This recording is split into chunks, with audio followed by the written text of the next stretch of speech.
Today I'm going to explain a thriller crime movie called The Escapists. Stay tuned to Amazon Recaps.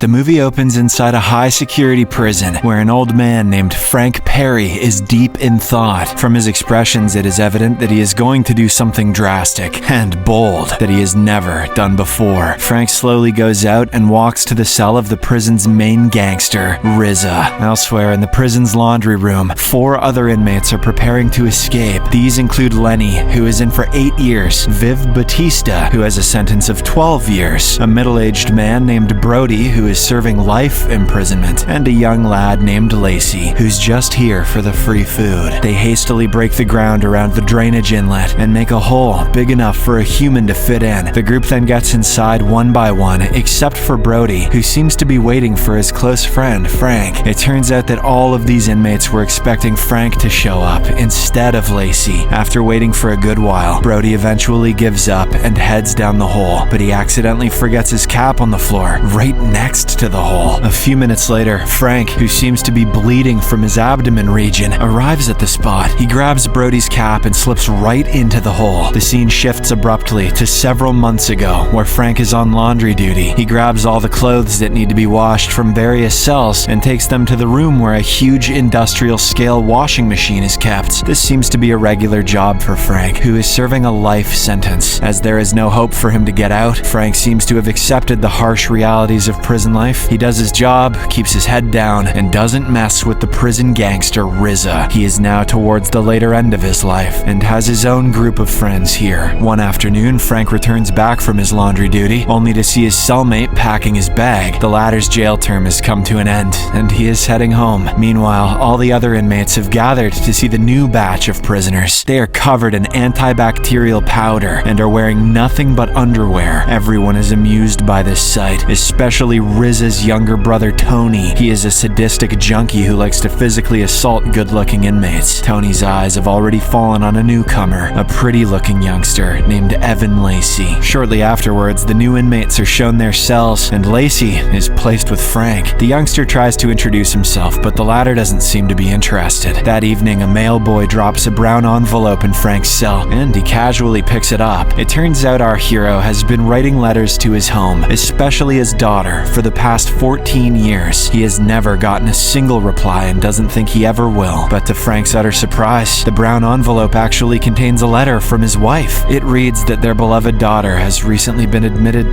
to the hospital due to drug overdose. Frank's entire world turns upside down as he realizes that the person he loves the most in this world is now close to death. Extremely disturbed, he stumbles to the prison's chapel a few hours later. A guard, who seems to be kind towards the old inmate, opens the door despite this being an odd time to visit. He even lets Frank have some privacy in there and waits outside. Frank then goes into the confession box, where he takes out the letter from his pocket. He breaks down momentarily and says that he must meet his daughter. The very next day, while Frank is on laundry duty, he notices something that piques his curiosity. There are air vents made into a steel plate right behind the laundry room's washing machine. Overhead and connected to the same wall as the washing machine are metal pipes that seem to take the water out of the room. Suddenly, this lights a few bulbs in Frank's head, and he later has a chat with his longtime friend Brody. He asks if the air vents connect to the sewer system that goes out of the prison. Brody is initially surprised as to why his friend would ask about such a strange topic, but then Frank shows him the letter from his daughter and reveals that she may pass away at any moment. Frank now wants to get out of the prison and wants help to do so. Turns out, Brody has previously dug under the prison and has extensive knowledge about the whole establishment. He eventually agrees to help his friend, as he too is serving a life sentence. A few days later, Frank approaches Lenny, a notorious thief and an amateur boxer who is supposed to be out on parole. But Frank's old cellmate snitched on Lenny, and his parole is now cancelled. The boxer is now dying for revenge, and Frank takes advantage of this situation. He reveals that he is planning to break out of the prison, and Lenny, being skillful with tools, will be extremely valuable for this task. Lenny, you can use screwdrivers and shit, right? Yeah. Lenny is a bit doubtful at first, but he eventually agrees to the plan. Sometime later, Frank hosts a meeting with the other two inmates in the canteen. They pretend to play dominoes while discussing their way out of the prison. They should have just actually played dominoes. It's not that difficult. There is only one way to freedom, and it passes through the laundry room. They will have to walk through 3 guarded doors to reach there, but Frank suggests a different pathway. He had gone to the chapel a few days ago and noticed something odd with the confession booth. Its walls were made of flimsy wood, and turns out that it is directly attached to the Pope's spank palace, or the laundry room. If they can break through the confession box, they can easily reach the adjacent room while staying undetected. Once they reach the laundry, they can pass through the air vents and make their way to the sewers below. But for that, they will need to break the steel plate which contains the air vents. That night, as the lights in the prison are switched off, Lenny gets to work. He takes out metal pipes from his room's chair and fits a small bolt up top. He hopes that this tool will help them cut through the steel plate. Elsewhere, Frank goes into the cell of the prison's biggest inmate, a 6'4", 230-pound behemoth named 2 Ton. Frank claims that Lenny has challenged him to a one-on-one fight. Meanwhile, we get some more details about their plan. The laundry vent will take them to the top of a sump, from which they can head to the drainage system underneath the prison. The drainage pipes will then take them underneath a nearby river, and if they pass that, they will come right below a train station. However, they will have to make it past the train tracks before rush hour starts. The tracks carry 650 volts of electricity, and if they reach it any later, everyone will get electrocuted to death. The trio then agrees to ramp up the preparations and break out 3 days later. Unbeknownst to them, the junkie, Tony, has been keenly watching from nearby. They're all so hot.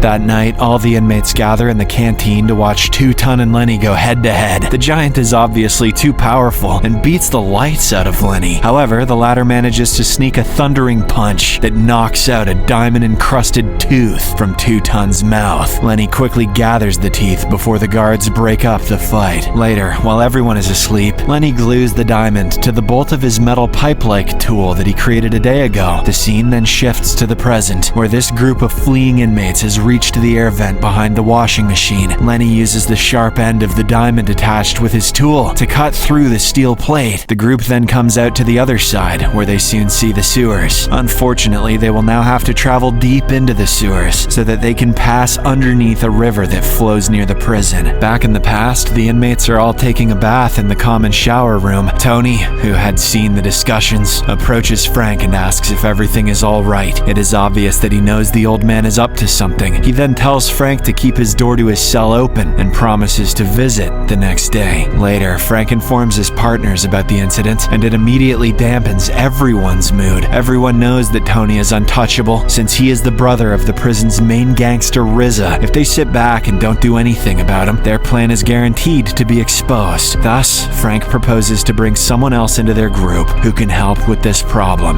Vive Batista. He is a prisoner who is in charge of handling small dosages of drugs to inmates who are addicted to such stuff. It is all a part of the government's plan, where drug addicts are slowly taken off of these substances by gradually decreasing the dosages. The next afternoon, Frank has a chat with Batista in the prison's library. He wants the drug lord to help silence Tony by any means necessary. In return, the old man promises to give him his freedom by taking him out of the prison. Batista immediately agrees and has a rather sinister plan that will silence Tony forever. He intends to make a large batch of drugs laced with poison and sneak it out of the lab. Frank will then take the drugs and give it to Tony the following day. The scene shifts to the present again as the inmates Frank, Lenny, Brody, and Batista somehow make it past the river. They emerge on the other side only to discover that the whole sewer system has been blocked by a concrete wall. Tensions begin to flare as their entire plan disintegrates right in front of their eyes. Lenny, who seems to be infuriated with Lacey, pushes him to the wall and punches him. However, when the newbie ducks, Lenny ends up punching a hole in the concrete. This makes the group realize that the wall has been freshly constructed and immediately begin to break it down. In a matter of a few minutes, they successfully make a large hole in the wall, enough for a single person to pass through. Brody, being the most experienced in such scenarios, slithers right into the hole. He begins to dig frantically using his hands, when suddenly,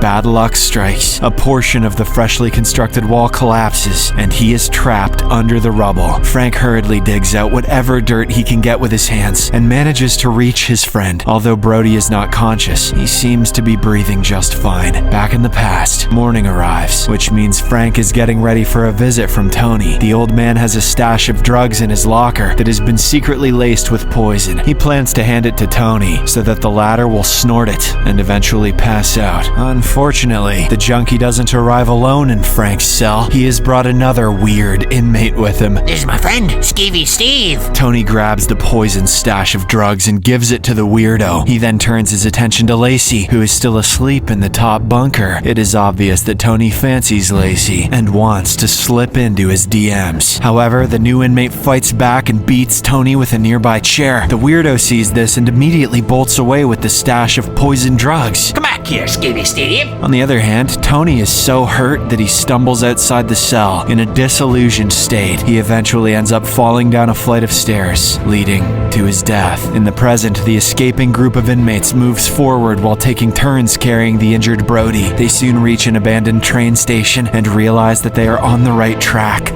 Our writer's coming in hot with the puns, I'm feeling it. Lacey tries to help Frank, who is profusely bleeding from his abdomen region, but the old man urges everyone to keep on moving. At this moment, they hear noises of dogs approaching the station and realize that the cops are after them. It is now a matter of life and death as they are forced to leave the unconscious Brody behind. The group then runs away to their next obstacle, a small but deep reservoir. It is not a difficult task to cross it, but they struggle to do so because Lenny doesn't know how to swim. Despite all these problems, the inmates manage to drag themselves across the reservoir and reach the train tracks. Back in the past, Rizza pays a visit to Frank's cell. It is revealed that Lacey has been put into solitary confinement for the possible murder of Tony. Tony was murdered by his own penis, and everyone knows it. The only other witness of that entire scuffle, Tony's weird friend, has also died due to ingestion of poisoned drugs. So Rizza wants to know exactly how his brother was murdered. He then threatens Frank to come to his cell that very night and reveal the whole truth. However, Frank and his group are planning to escape on the same night. The preparations have begun and everyone is gradually taking their respective positions in different parts of the prison. This is when Frank is called to the visiting room where he sees his wife. To his utter horror, he is informed that his daughter passed away earlier that morning. This greatly devastates Frank, and now his entire reason to break out of the prison is non-existent. The scene jumps to the present, where the escaping group have safely reached the train tracks. Everything seems to be going according to plan until Lenny's foot gets stuck in between two tracks. Two strikes you're out, Lenny. I don't know what to tell you. To compound their misery, a train is fast approaching right towards their direction. Batista hurries to help his friend, but it is too late. Both of them get crushed by the oncoming train. Meanwhile, Frank and Lacey manage to survive by ducking to the side in the nick of time. They then rush away from the tracks and soon reach a nearby station. The duo has finally made it to their freedom and quickly changes into a different set of clothes. Lacey then rushes away while Frank happily begins to climb the stairs that will take him to the streets of London. Back in the past, Frank decides that he has no reason to break out of the prison. He thus goes back to his cell and talks to Lacey. The old man reveals everything about his plan to escape and urges Lacey to take his place. This is when the movie circles back to the first scene as Frank walks into Riz's cell. There, he begins to talk nonsense so that he can buy time for his friends who are currently digging a hole in the laundry room. Frank insults Rizza and calls him a coward whose life has no meaning. This obviously enrages the gangster, and he ends up stabbing Frank. Shortly afterwards, the guards arrive on the spot and frantically provide Frank with first aid. In a shocking turn of events, it is revealed that Frank had simply been hallucinating,